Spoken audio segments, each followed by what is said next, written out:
We're going to go ahead and get started. Today's speaker is Matthew Storey. He is the archives historian for the State Archives of Florida. He earned his BA from Mississippi State University and graduated from FSU with an MA in 2017. He has a deep appreciation for history and enjoys assisting others with their historical research. We are so glad to have you, Matthew. Go ahead and take it away. All right. Hello, everybody. So I'm so thrilled to be joining you today from Tallahassee, Florida, and the State Archives of Florida. We're ultimately, as you can see here on my screen, a part of the Florida Department of State, and we're partners with the State Library of Florida. They're kind of our sister institution. So we're going to be talking about a lot of resources, not only available to you in the State Archives of Florida, but there's also some resources you might want to be aware of at the State Library as well. In a lot of what I'm going to cover today, we work to make available remotely too.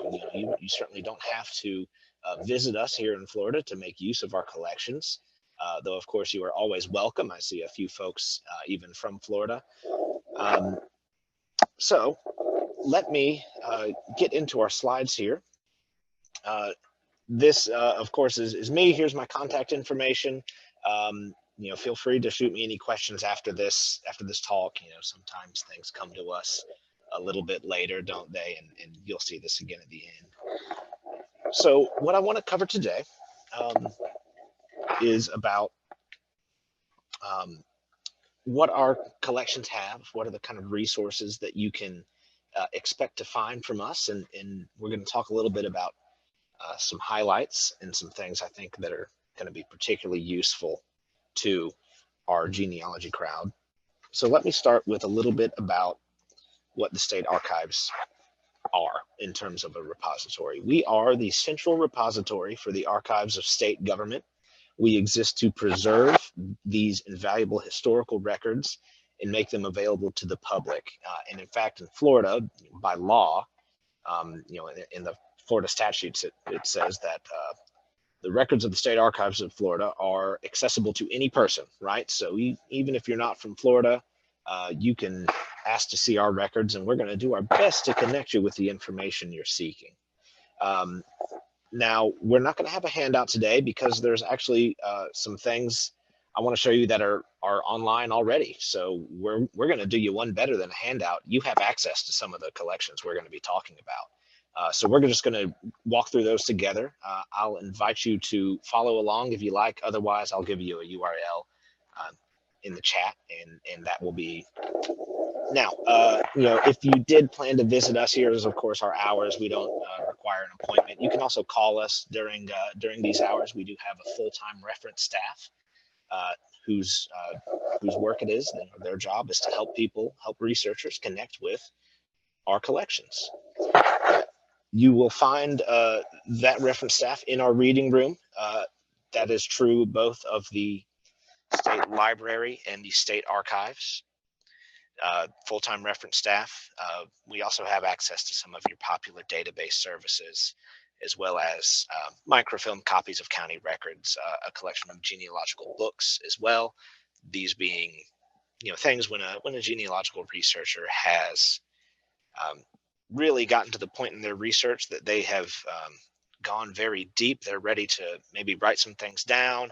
We try and pick up those volumes where we can. These could be about a certain family name.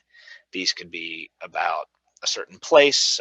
There's some periodicals there as well.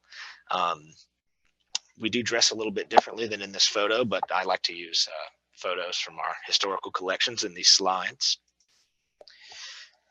Now, there's one other big resource that I want to mention right up top, because this is going to be especially useful to our remote patrons. We have a digital outreach website called floridamemory.com. Everything on Florida Memory comes from the State Archives and the State Library's collections. However, not everything in our collections is on Florida Memory. As a matter of fact, we've been at this work about 30 years, and in that time, we've got about 1% of the total collection digitized. Now, that still represents well over 500,000 items on the website. So that gives you an idea. Our total holdings are well, they're more, I think, than any one of us could ever read or digitize in our lifetimes. It's not something I ever count on being finished, at least while I'm working here. That means that we've been selective about what we digitize. We hope a lot of what you find on the website is going to be useful to your research. We're going to talk about plenty of records today that are completely available online. There are going to be some later that are not, and I'll show you how you can find those. As a researcher, your usual point of contact for accessing our collections will be our reference room. You are, of course, welcome to give them a call, send them an email. You'll see their contact information at the end. In a lot of cases, they can even assist you with your research remotely. It might be something that's not on Florida Memory, and they can make photocopies or provide you with a folder listing or something like that to uh, get you that one step closer to the information you're seeking. In most cases, a small fee might apply, 25 cents a page, something like that. Nor do we require appointments, so you're welcome to send that request in really anytime. Usually, our reference staff is going to strive to answer you within 2 or 3 business days. So hopefully not too long of a wait either. Um, we want to make the barrier to accessing our resources as low as we possibly can. So again, you have an open invitation, right? These records are available to any person. Now, I've mentioned some of the things that are available in our reading room. These are going to be things that are not necessarily unique to our collections, right? We're primarily, again, dealing with the state level records, but we can also get you access to your popular database services, Ancestry, Fold3. Some things are going to only be available on site. We do have again, that genealogy collection I referenced. We have most county level records, your deeds, your marriages, your wills, things of that nature available on microfilm. Again, more just for convenience. The originals of those records would more than likely be available at the county courthouse in question. Um, but they can provide helpful context when you're looking through our primary holdings, let's say. Now, I mentioned earlier that the vast majority of our holdings are not available online. We're going to save those for a little bit later. I want to talk first about the resources that you can find online. I hope some of you may already be familiar with Florida Memory. This is, again, our digital outreach program, including photos, videos, audio recordings, and plenty of digitized written documents. There are about, as I said a little earlier, 500,000 items on the website. Just the sheer volume of that is so high, and it's still a selection from our total holdings. So I want to take this opportunity to talk a little bit about, what is the kind of thing that you can expect to find on Florida Memory, especially as regards documents with genealogical information. We are going to make some evaluations, partly based on what we think researchers are going to want to see. Typically, this is going to be something, a record like a census or a tax roll. These are great for genealogists because they're produced, of course, in a systematic way. These are the kind of things that we can count on finding information in most of the time. There are some records we're going to talk about that apply to more specific cases. For example, here on a slide, we'll see state and county directories, this being maybe you think an ancestor was a sheriff or a county commissioner in Florida at some time. Their names would certainly appear there. We have the state prison registers digitized in Florida Memory. So if you think maybe an ancestor got in a little bit of trouble here in Florida, that might be a good resource to find them. Places where you typically wouldn't see somebody appearing on a census or something like that. So I actually want to switch my live view right now to Florida Memory. So we're going to go through this for a moment. So I'm going to just throw it in the chat here. FloridaMemory.com is the place to be. So here is our homepage. when we're looking for records, kind of your one-stop shop is from the homepage here. You see where it says Discover. Just hover your cursor over that and go to Historical Records.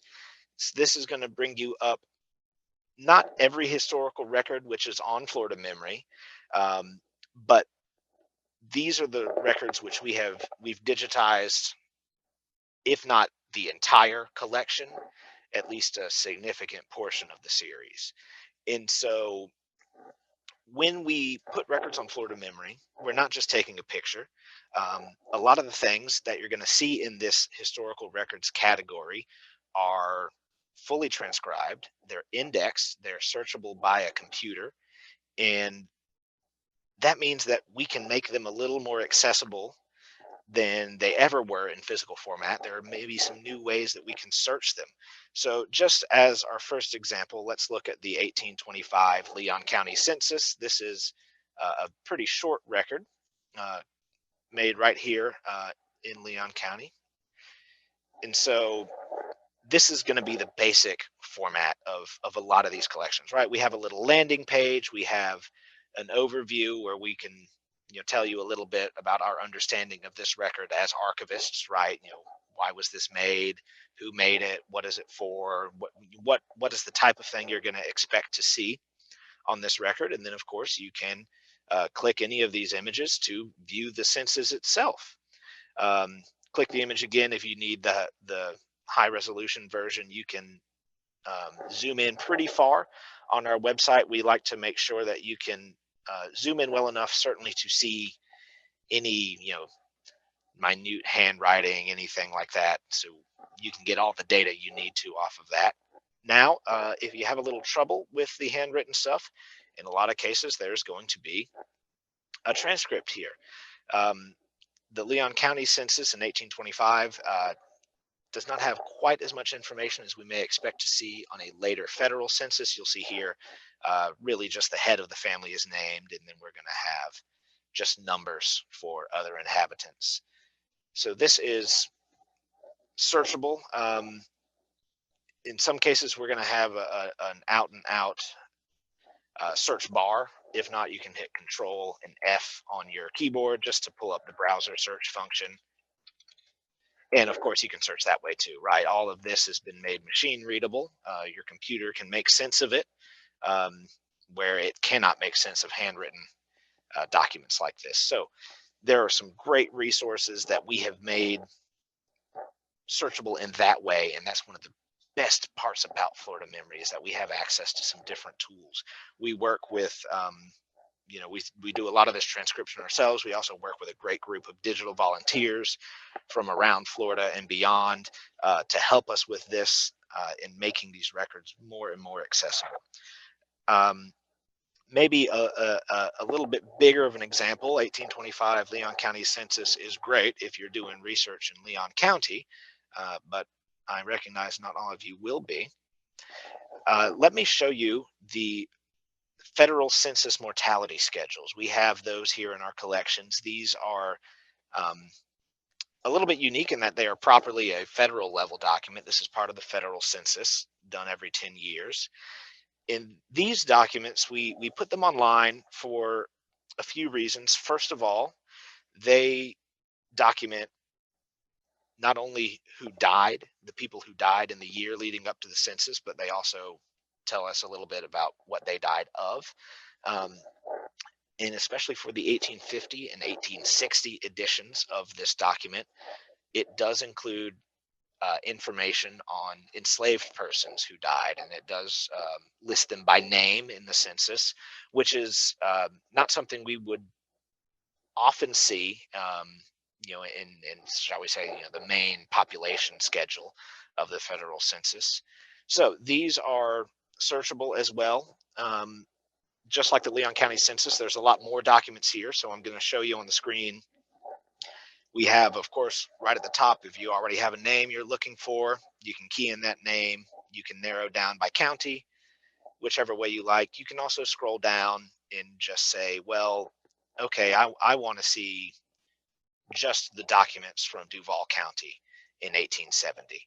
And so then you can more in the way that we would just browse the documents if they were on the table in front of you. You can page through um, each page of that census document for that county and that year, and see the information as it appears on the page. And then if you want to, you can scroll down here. Here's our descriptive information, our metadata. This tab just over to the right with our name index will be, once again, that fully indexed, fully searchable version of the same information, right? We've taken it, we've made it an electronically searchable table. So there are some great resources just like this on Florida Memory. I want to point you to just one more that I think is really neat. We have the voter registration rolls of 1867 and 1868. These are really interesting from a historical perspective. This is, of course, right after the Civil War. Florida is soon to rejoin the United States, and to do that, Florida would need to ratify a constitution. To ratify a constitution, you're going to need voters, and so this is um, everybody in the state of Florida getting registered or re-registered, as the case may be, to vote and participate in those upcoming elections. Um, this is also a notable document in that it was the first time that many formerly enslaved men were able to vote, and so in some cases, this may even be the first time you can pick up some of those people's names. Um, Once again, you'll see we kind of do this in a fairly standardized way. Your search functions are very similar to what we've just covered.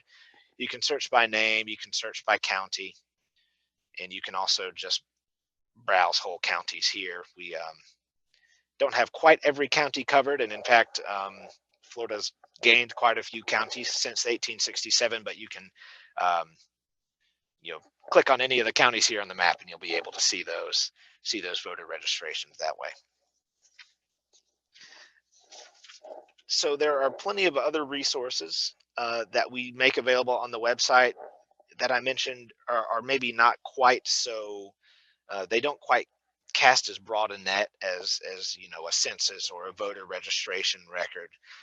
They're still pretty broad in their coverage, but they're the kind of things that, at least in my experience, I'm going to turn to after I've already found some clues elsewhere. So a great example, um, if you think an ancestor served in the military, we've got militia muster rolls on Florida Memory that's going to cover the people who are serving in what kind of became the National Guard.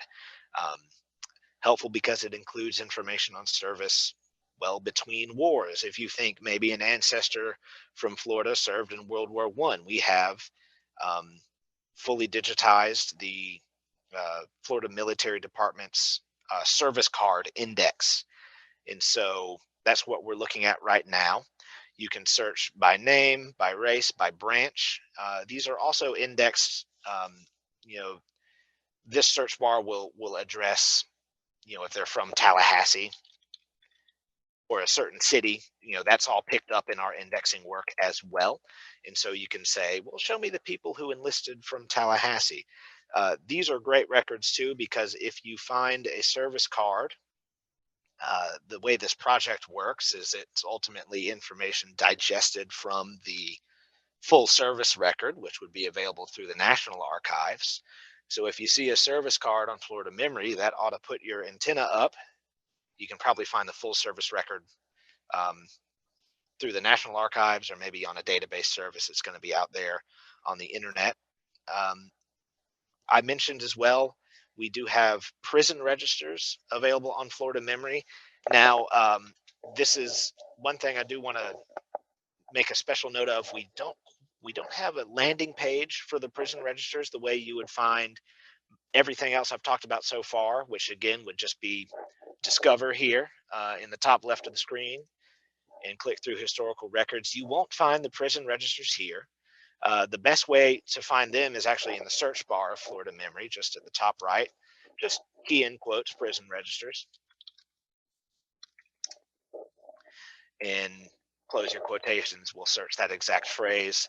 Um, the website's going to take a minute. And so the prison registers, we did a little differently. We broke them out by letter because there are quite a lot of these volumes. And Um, Once we get into the document itself, things should start looking pretty familiar here. We can see our original document. Here's the digitized image. We can page through just like we would like. Um, and once again, we have our name index. We can search by name. We can search by county. We can search by prisoner number if you have that. So there's a lot of different ways to use this data now versus in real life. If we pulled these prison registers off the shelf, they're about 2 feet square. They're really big, and it can be pretty involved process to page through each and every one to find the name you're after. So we hope that this is a little more convenient for our researchers, and well, certainly you can look at these records, anything on Florida Memory, right from your couch, really. So we hope you enjoy that accessibility. So now I do want to cover the records that are not available digitally. And remember, this represents 99%, just about, of our collections. All told, there are in the State Archives of Florida 50,000 cubic feet of records. That comes out to hundreds of millions of individual pages, um, and is frankly more than we could ever get through in our lifetimes. So, once again, everything you see on Florida Memory is in our online catalog. The big difference here, and we're going to switch over to our catalog, uh, whereas on Florida Memory, that you can view records on Florida Memory. The catalog, you can't view records. It's a finding aid only. And so when we're talking about this, we're looking at an archival finding aid now. Um, there are a few things to keep in mind as you're looking through this information and the way it's laid out. The basic unit of organization you need to keep in mind is the series level. So in general, a series of records represents a combination of creator and activity. So for example, we've got multiple series of records from the Florida Department of State covering different activities from elections to historic preservation. There are even records generated by the State Archives of Florida about our work, right? Each of those is a different series of records, a combination of creator and activity. So to some degree, doing genealogical research in our full catalog, it involves a little bit of guesswork as to where we might expect to see details of an individual's life captured in government records. Very rarely does it work out that we're going to be able to key in an individual's name and find records based on that. Instead, we're thinking about where did they cross a paper trail in the state government. Um, so, for example, you can find state and county directories on Florida Memory. That's going to document the people who served in elected or appointed offices. Your judges, your sheriffs, county commissioners, even school board members, things like that. That is a record created by the Florida Department of State. Um, in Florida, the Secretary of State has always been responsible for elections and elected officials and things like that. And so that means, so we can say, and we can look at our state and county officer directories here on Florida Memory. Um, we found an ancestor here listed as a county sheriff or something like that. That gives us a few different clues um, for records to look for elsewhere. So number one, we know that if they were in an elected office, uh, they almost certainly participated in an election. So we could go here to our full online catalog, and that's just, I neglected to give you the URL. Forgive me one moment. Florida. You can get directly there, archivescatalog.info.florida.gov. An ancestor's been in an election. Well, we can search, and this is going to be a search where, it's not quite a Google search where it's going to be, putting together phrases. This is purely a word search. So we can tell this catalog, show me every collection where the description contains the word election and return. So as long as those two words appear together, that's what we're going to see. Would you look at that? Here's in series S98, the voter registration rolls. Those are what you can see online. Or we can see here in series S1258, you won't have to remember any of these numbers. We'll see the election return canvases themselves, right? So we know somebody's elected sheriff. We can go and see who they ran against, how many votes they got, uh, what else was on the ballot in that county at that time. When you're looking at any given series description, we're going to have some kind of top level information here. The creator of the records, of course, the Division of Elections. We're going to have the coverage of these records. These run for a good long while, from 1865 to 2004. We see there are 219 volumes. That's quite a lot. I want to draw your attention down here. You see where it says volume listing available. We can click through this little folder icon to actually view the specifics of those volumes. And so each of these are going to tend to be by year. Um, Pretty early on, we see one volume for primary elections, one volume for general elections. That's the kind of thing that we're going to be looking at in the online catalog. So there's a lot of different ways to search this catalog. Um, as I say, what you need to keep in mind is that it's primarily a word search. We can tell it to, search at all levels. So you could pull up folder titles, everything like that. If you're diving into the online catalog, um, and we hope that you will, two things I want to make you aware of. First of all is the FAQ. This is where we've put all of our tips and tricks for getting the most out of these search tools. It's going to cover a lot of the things I just spoke to you about. How we can leverage those search functions. That's accessible to you right there on the catalog. Um, Also, I'll give you a reminder. Send an email to our reference staff. They will be absolutely happy to help you with any kind of search. Um, that's what they're here for. And indeed, not only are they professional researchers, they're professional researchers who work every day in the state archives collections. So there are there are folks available to help you with this. So that was a natural place to talk about our full online catalog. I'm going to backtrack a little bit now for a little more information about kind of searching our index collections, especially on Florida memory. This is going to apply really to anything you see in our collections.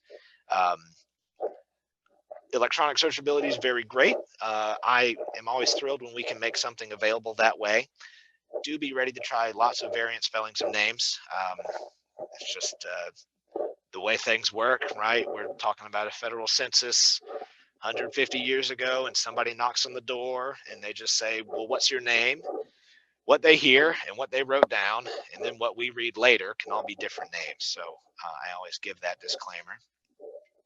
We covered a little bit the archives online catalog. Just a few reminders.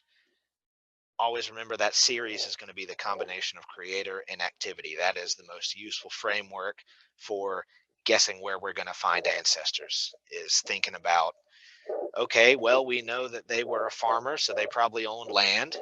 You might want to look at the tax rolls on in the state archives catalog. The tax rolls, of course, will cover the folks who owned land. It's going to have details about, you know, how much land they had, what they were using it for, did they have livestock and things like that.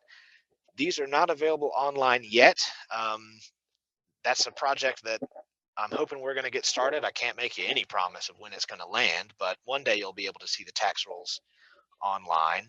Until then, uh, let our reference staff know if you're searching for tax rolls, the county and the year, and they can hook you up with the information you're looking for. Now, I'm going to wrap up here, and I hope you have some good questions. I want to emphasize that I've covered just a few examples from our collections today. There's a whole lot more to see. And of all the resources I've discussed, both on Florida Memory or on our shelves, one of the biggest, most helpful resources that you all have access to is our reference staff. Our knowledge is at your disposal. That goes for me too. You're certainly welcome to send me an email. here is contact information for, as we go down this list, info.florida.gov. That's going to get you to the State Library and Archives website. You can email the staff at the State Library, who are going to deal more with published materials, at info@dos.myflorida.com. You can access the Archives reference team, the difference here being they're going to deal with unpublished archival resources. Archives@dos.myflorida.com. You can reach the Archives reference staff by phone, 850-245-6719. As a reminder here, of course, is my information as well. I'm always happy to help you too. I will let you know if you're looking to get in touch with me. Probably better to send me an email. My work pretty often has me up and away from my desk, so I may not always get the phone calls. Now, I hope all of this has not felt too much like drinking out of a fire hose. We have a whole lot of resources that we have available for you. Here's the screen share. Sorry, folks, I Perfect. had a little hiccup there. There's the contact information for us. Excuse me, everybody. I thought you could see that on the screen. And here's my contact information as well. We'll swap back. So not only has Matthew generously given you his contact information, there's also contact information for other entities and for us. So if you have any questions, please feel free to reach out to someone. We want you to be successful. So thank you again, Matthew, and thank you all for joining us today. And we hope that you have a wonderful rest of your day and see you on Thursday. Bye. Thank you for having me. Bye, everyone. Welcome.